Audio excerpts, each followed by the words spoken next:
Friends, have you ever heard of the phrase, show, don't tell?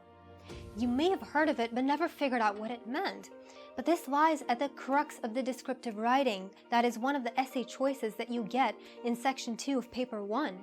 And in this video, I'm going to be explaining what the concept means by introducing some general rules and clarifying with specific examples. And I'm going to be using a really special prop to do this, so stay tuned. Hopefully by the end of this video, you'll know exactly how to supplement your descriptions to take them from that mediocre grade to that A star I'm sure you all want. So, number 1, make your setting come alive. So in this component, we're often asked to describe places and environments such as perhaps your favorite restaurant or your favorite holiday destination or a place you like to visit with friends. So what we want to do here is introduce motion into our writing, that is, give human traits to things in our environment. Now I'm going to read out a passage from one of the best books in the world, that is Harry Potter, and it was my favorite book as a child and still is, if I'm being honest. And so let's go in and see how the author has used this rule, this rule in her book. The high hedge curved with them, running off into the distance beyond the pair of impressive wrought iron gates, barring the men's way. A handsome manor house grew out of the darkness at the end of the straight drive. So we literally breathe life into the description by making the hedge curve and the house grow, and it really gives a lot of richness and depth to the description. It's much better than simply saying a high wall led to a big gate or there was a manor house. And now we come to number 2, that is, make your descriptions as detailed as possible. And in here, we want to focus, we want to slow everything down and pick up on the minutest of details that you may usually overlook. So let's say I'm describing a busy marketplace. So first I'd start by giving a general overview. So let's say it was a colorful, bustling collection of stalls and cheerful Sunday shoppers.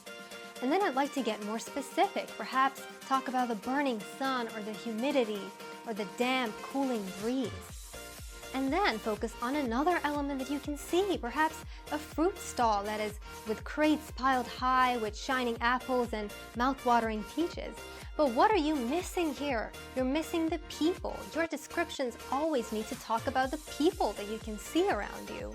So in here we could talk about perhaps the harried mothers pushing baby strollers, fathers chasing rowdy toddlers, children running from stall to stall, and friends walking arm in arm. Now coming to number 3, that is, don't just use adjectives. Instead, try to trigger the senses. So you want to make sure the reader can really see, feel, touch, taste, and hear what you're talking about. So for example, instead of simply describing a character as messy or dirty, try doing this. Mundungus stank of stale sweat and tobacco smoke. His hair was matted and his robes stained. So by doing this, we can really now vividly picture the character in our mind with the stained robes and the dirty matted hair, and perhaps we can also smell the smoke and the sweat, because these are really specific descriptions and these are familiar to us. Now lastly, before we wrap up, I'd like to talk about a common mistake that students usually make when writing descriptions, and that is that they write it like a story, like it's a narrative. So we want to avoid talking about it like it's a personal account with, our personal feelings and experiences. Instead, we want to talk about the atmosphere, what we can see around us. Alright, that brings an end to this video, and if you think that descriptions are hard and that you can't do them, don't worry, I'm not going to leave you here just yet. We're going to go on and continue to talk about how you can write good descriptions. So hop on over to the next video.